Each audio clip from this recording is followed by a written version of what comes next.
पाकिस्तान और बांग्लादेश का जी test match जो है वो ख़त्म हो गया जी, और इसके ऊपर डिटेल में बात करेंगे। लेकिन बात जो मैं हमेशा ये बात करता रहा था वही चीज़ साबित हुई। मैंने ये बात की थी कि जो आपका ये टेस्ट मैच हुआ, ठीक है, पहली बात आपने पहले टेस्ट मैच से कुछ भी नहीं सीखा। सिर्फ आपने एक अपना बॉलर चेंज कर लिया और कुछ भी चेंज नहीं किया। हाँ, एक ओपनर को बिठा दिया कि आप ये बैठ जाएं। अच्छा, अब जो मेन गलती आपकी ये थी कि आपने दोनों मैचेस के अंदर टॉस जीता और टॉस जीत के पहले बॉलिंग करने का फैसला किया।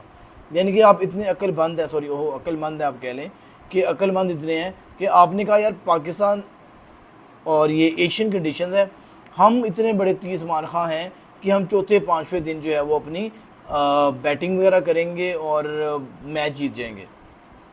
तो अक्ल को बात समझ में नहीं आती आपकी कि आपने पहले जो टेस्ट मैच था उसके पाँचवें दिन 70 ओवर खेलने में आप नाकाम रहे हैं, ठीक है, और फिर आप ये उम्मीद लगा के बैठ गए थे कि दोबारा हम लोग टॉस जीतेंगे और हम लोग पहले जो है बॉलिंग करेंगे और बॉलिंग करके हम दोबारा अपनी टीम को हरवाने में उसमें कोई कसर नहीं छोड़ेंगे। यही बात होगी ना आपकी।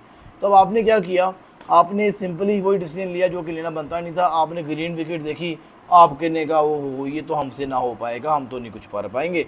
ठीक है जी, आपके बॉलर्स ने आपको पहले दिन का अच्छा स्टार्ट दिया, 6 विकेट जल्दी गिर गए। फिर लिथन दास साहब आए, उन्होंने 278 रन बनाकर पूरे बांग्लादेश ने 350 स्कोर बनाई, जो कि आप जो है 350 भी नहीं बना पाए।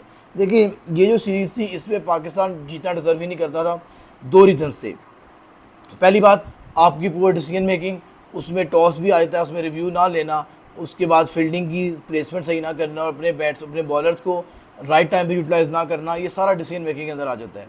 दूसरी चीज़ जो हारने की एक वजह थी, आपने एक भी 4 इनिंग्स थी आपके पास, क्या आपकी एक भी ऐसी इनिंग है जिसमें आपने बांग्लादेश की टीम से स्कोर की हो? क्या आपने अपनी टीम को कहीं लीड लेके दी है? कहीं पाकिस्तान ने कहीं लीड ली है? थोड़ी सी भी एक एक स्कोर की लीड नहीं ली। तो हाउ कम कि आप ये मैच जीत जाते हैं या टेस्ट सीरीज जीत जाएंगे? तो ये तो ऑब्वियसली बात है, ये वो आउटकम है जो कि एक्सपेक्टेड था और ये आपका बनता भी नहीं था कि आप ये सीरीज़ जीतें। ठीक है, रिजवान ने अच्छा फाइट बैक किया, उसकी हम बात करेंगे, लेकिन ये आप डिज़र्व नहीं करते थे कि आप मैच जीतें यहाँ पर आके। क्यों? आपने अपनी पूरा डिसीजन मेकिंग से ही मैच आ रहे हैं। उसमें चाहे आप टॉस की बात कर लें, उसके बाद चाहे आप बात कर लें अपने रिव्यू ना लेने की, चाहे आप फील्ड प्लेसमेंट की बात करें, चाहे आप बॉलिंग चेंजेस की बात कर लें, वो आप जो मर्जी बात करें, आप हमेशा सेकंड ऑप्शन नहीं रहे, फर्स्ट ऑप्शन नहीं रहे आप। ठीक है, दूसरी बात ये आती जी, पहला टेस्ट मैच, दूसरा टेस्ट मैच, पहला दिन आपने अच्छा स्टार्ट लिया, उसके बाद एक गंदा रिव्यू जो है, रिव्यू मिस करने के बाद उस बंदे ने आपको फेंटा लगा दिया और वो 100 कर गया और आप जी देखते रह गए, 250 स्कोर हो गई और आप कितने कर सके जी? 232, जिसमें 68 रन अभी बाबर आजम के, वो हम निकाल दें तो आप 150 स्कोर के पीछे करीब बैठे हुए हैं। बाबर आजम की भी नसीब की हम बात करेंगे कि one of the finest player जी, मैं दोबारा कहता हूँ जी, लड़का अपने फॉर्म में वापस आ गया एंड इंशाल्लाह he will rule the world again. चाहे वो वनडे की बात हो, चाहे वो T20 की बात हो, चाहे वो टेस्ट मैच की बात हो, इंशाल्लाह अपना नाम बनवाएगा वो बंदा। लेकिन 68 रन थोड़ा सा डिसपॉइंटिंग रहा जी। जो विकेट मिली बड़ी अनलकी विकेट थी, क्योंकि कोई बॉल में एक्स्ट्रा ऑर्डनरी कुछ भी नहीं था। वो मारना चाह रहे थे लेग पे फ्लिक, वो उधर से नहीं होता, बॉल एयर में जाती है और वो कैच पकड़ा बैठते हैं।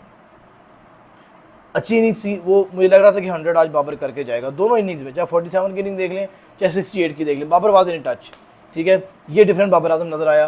पहले बाबर आजम स्पिनर के खिलाफ फंस रहा होता था कि यार ये क्या हो गया मेरे साथ स्पिनर आ गए, लेकिन इस दफ़ा ये काम नहीं हुआ। ताजुल इस्लाम इतना एक्सपीरियंस बॉलर है, उसने उसको मारा, मेहंदी से मिराज को उसने मारा। तो बाबर इधर इन डिफरेंट क्लास, वो डिफरेंट मूड में, इंशाल्लाह वो आपको ऑस्ट्रेलिया की जो सीरीज़ होंगी उसमें भी नजर आएगा। Babar is in different mood इंशाल्लाह। अब यहाँ पर बात करेंगे हम लोग सेकेंड इनिंग के अंदर कोई स्कोर बड़ा नहीं है सिवाय बाबर आजम के अलावा। उसके बाद जो सेकंड स्कोर है जी हाईएस्ट, वो है जी साजिद खान का 38। ये तो फिर आपका जुल्म है ना, फिर तो आप ये डिज़र्व ही नहीं करते कि आप ये मैच जीतें। उसके बाद जी बैटिंग शुरू होती है, उसके बाद फिर जी आप 1-2 विकेट जल्दी निकाल लेते हैं, लीड चढ़ी होती है बांग्लादेश की, तीसरा दिन होता है और वो फिर जाते जाते 390 स्कोर बना देते हैं, जिसमें मुशफिकुर रहीम की 137 है, लिथन दास की 69 है और इसके अलावा आपको टेल एंडर्स ने भी, उनके टेल एंडर्स ने स्कोर मारी, आपके टेल एंडर्स वेले बैठे रहते हैं। उसके बाद जी फिर आपका चेज़ तो ऑब्वियसली बात नहीं होना था, ये तो पहले बता दिया गया था कि चेज़ नहीं हो सकता। ठीक है, हाँ 2-3 पॉजिटिव्स हैं बाबर आजम, लेकिन बाबर आजम का वो जो लेग वाला, वो जब आउट हुआ ना, यकीन कीजिएगा दिल से दुख हुआ यार कि ये बंदा आज बड़े मूड में बैठा हुआ था। और अगर यकीन कीजिएगा बाबर आजम वहाँ पर खड़ा रहता, 100 प्लस स्कोर बनाता, तो शायद ये 78 का जो मार्जिन था ये आप आज आपको विक्ट्री में नज़र आ रहा होता और पाकिस्तान एक हिस्ट्री बना चुका होता कि यार इतना बड़ा चेज़ जो है पाकिस्तान जो है वो कर चुका है या उसने कर लिया है। उसके बाद ये एक पॉजिटिव रहा जी कि हाँ, ये शान मसूद की बात देखें, जो बाबर और शान ये दोनों के जो दोनों डिसमिसल है ना, ये अनलकी डिसमिसल थे। शान का एक बहुत आउटस्टैंडिंग कैच पकड़ा गया, अगर ये दोनों डिसमिसल वहाँ पर नहीं होते, 70-80 स्कोर की पार्टनरशिप या 50-60 की भी और निकलती, तो आज मैच का जो पासा था वो पलटा होता और पाकिस्तान हिस्ट्री बना लेता 437 रन चेस करने के बाद भी, ठीक है। लेकिन क्या करें, south Shakeel is a concern. South Shakeel बहुत देर हो गई, अब टेस्ट के फॉर्म में नहीं है और अब देखना पड़ेगा क्या इनको ड्रॉप करना चाहिए।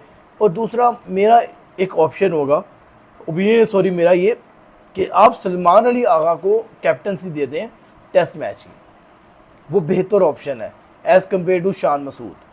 टीम यही रखें आप, लेकिन बॉलर्स को चेंज करना पड़ेगा। आपके फास्ट बॉलर्स बिल्कुल भी काम के नहीं। यहाँ इंग्लैंड में जाकर ये फास्ट बॉलर्स आप यूज़ करेंगे, खुरम को यूज़ करना चाह रहे हैं, अब्बास को यूज़ करना चाह रहे हैं, टोटली फाइन करें, लेकिन एशियन कंडीशन में ये फास्ट बॉलर आपके बिल्कुल काम में नहीं। आपको एक्सप्रेस फास्ट बॉलर चाहिए, जैसे नहीद राना ने तंग किया था पाकिस्तान को, और ऑल दो 3 विकेट्स नहीं ली उसने, लेकिन उसे डिस्टर्ब करके पाकिस्तान को रखा हुआ था। अच्छा, आगा जी कतर करते हैं बोल्ड, ये आगा जी के जो बोल्ड उन्होंने यार, ये यकीन कीजिए 3 जो डिसमिसल थे ना, ये आगा साहब का, बाबर आजम का और ये जो है शान मसूद का, ये तीनों जो है ना, ये मुझे यहाँ से मैच पलटा, यकीन कीजिएगा ये मैच पाकिस्तान हिस्ट्री बना सकता था, फिर बता रहा हूँ।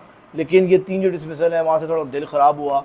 एक स्ट्रेटर बॉल थी जो मिस की आगा ने, नई बॉल थी, आपको पता था आपको निगोशिएट करना पड़ना था इस चीज़ को, लेकिन चलें जी। रिजवान की 94, ये बड़ा दुख हुआ, 94 थी, 100 में बन सकती थी, 100 में जा सकती थी इजीली, बट 94 रन के बाद हसन अली का 0 है। साजिद खान की जो पार्टनरशिप थी 54 रन की, डेट वाज क्रूशियल। लेकिन यार देखो वही बात है, रिजवान ने वही बोंगी मारी है जो हसन अली के साथ किया था, दूसरी बॉल के ऊपर जाके क्या किया जी, रन की दूसरी दूसरी बॉल पे साजिद खान आउट हुए। इनके ओवर की नहीं, ओवर की पूरा ओवर जो है आपने दे दिया साजिद खान को, यार आप फेस करो, ऐसे नहीं होता। अब को थोड़ा चेंज करना पड़ेगा अपनी गेम को, स्पेशली टेल एंडर्स के साथ। उसमें आगा जी से थोड़ा मशवरा लें, आगा जी बड़ा अच्छा बैटिंग करते हैं टेल एंडर्स के साथ। और फिर उसके बाद उन्होंने बिल्कुल आंडे किए हैं जी, कामरान खुरम शदाद ने भी। ये एक फ़र्क है कि आपसे टेल उनकी आउट नहीं होती और वो आपकी टेल को जल्दी आउट कर देते हैं, तो ये एक मैसिव डिफरेंस था। इस वजह से मैं ये बात करता हूँ कि पाकिस्तान डिज़र्व नहीं करता था ये टेस्ट सीरीज़ जीतना, बट ये है कि क्वेश्चंस आर देयर, पाकिस्तान ने ब्लंडर्स मारे हैं, मैं इस बात को मानता हूँ, एग्री करता हूँ, बट लेट्स सी फ्यूचर में अब क्या होता है। अब ऑस्ट्रेलिया की सीरीज़ आगे है जी, उन सीरीज़ के ऊपर बात करेंगे कि क्या क्या जी गलतियाँ की इन्होंने, क्या स्क्वाड कैसा रखा है इन्होंने, उसके भी हम डिस्कशन करेंगे अभी। लेकिन फ़िलहाल Bangladesh was right deserving winners, और लेकिन हाँ देवर रूड, उन्होंने बहुत बदतमीज़ी की है। इंशाल्लाह दोबारा वो आएंगे तो पाकिस्तान भी ऑब्वियसली बात है मैच जीतेगा, और फिर इनको चाहिए कि वो इनसे हिसाब बराबर करें, बिकॉज लिथन दास ने जो बदतमीज़ी की रिजवान के साथ, ये नहीं बनती थी। आपकी औकात क्या है जी, आप बात करें जी, रिजवान का कैलिबर आपसे बहुत ऊपर है, पूरी बांग्लादेश की टीम से बड़ा कैलिबर ना इस टाइम रिजवान का है। वो अप्रॉक्सीमेटली 7800 स्कोर बना चुका है। ये इस टाइम पे नंबर 1 पे बाबर आजम है जी। मैं आपको बता दूं बांग्लादेश के फैंस को भी, बांग्लादेश के प्लेयर्स को भी, कि नंबर 1 पे बाबर आजम है 2020 से ऑनवर्ड स्कोर बनाने में। उसके बाद जो रूट है, उसके बाद रिजवान है। तो आपकी है क्या हैसियत कि आप रिजवान को बातें चोद रहे बैठ के कि जी ये 50 का लीड ड्रामे करेगा? आपको तो मैं कहता हूँ कि चपेड़े मारनी चाहिए मेरे लिहाज से। तो आप लोगों की इज़्ज़त करते हैं बांग्लादेश के ख़िलाफ़ के साथ, पाकिस्तान ने हमेशा इसका साथ दिया है। वर्ल्ड कप में भी आप देख लें जी, जो स्टांस लिया था पाकिस्तान ने, स्टांस की इज़्ज़त की है जी, ऊपर से प्लेयर्स को इज़्ज़त दी है PSL के अंदर भी। तो आप अपनी ज़ुबान से संभाल के बैठे कि आप बात कर किससे रहे हैं। Pakistan cricket board is much better than your cricket board, और हमारे प्लेयर्स के जो कैलिबर है वो आपके कैलिबर नहीं है। ये 1-2 सीरीज़ जीत के आप कुछ नहीं मारा उखाड़ सकते, याद रखिएगा। और आपको क्रिकेट में मनवाने वाले ही पाकिस्तानी हैं, तो इस चीज़ को ख्याल रखें। और नेक्स्ट टाइम इस तरह की बदतमीज़ियों को बैन करें।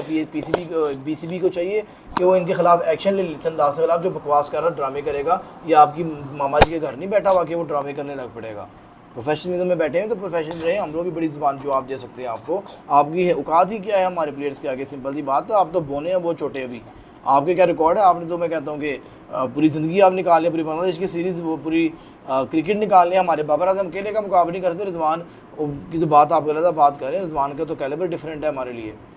वो हमारा एक हम्बल आदमी है और वो बहुत रिस्पेक्ट करता है आप लोगों की। आपके शोरफुल ने उससे बदतमीज़ी की, राणा ने उससे बदतमीज़ी की, राणा को बहुत इज़्ज़त दी यहाँ पर बुलाकर। तो अगर आप लोगों को इज़्ज़त रास नहीं आ रही तो वैसे बता दें आप, लेकिन अपनी एक लिमिट है, आप लोगों की हैसियत है, उसके अंदर है, उससे बाहर आने की कोशिश करेंगे तो जो कह रहे कि पंख लगाना जानता है वो पंख उतारना भी जानता है, ये याद भी रखिएगा।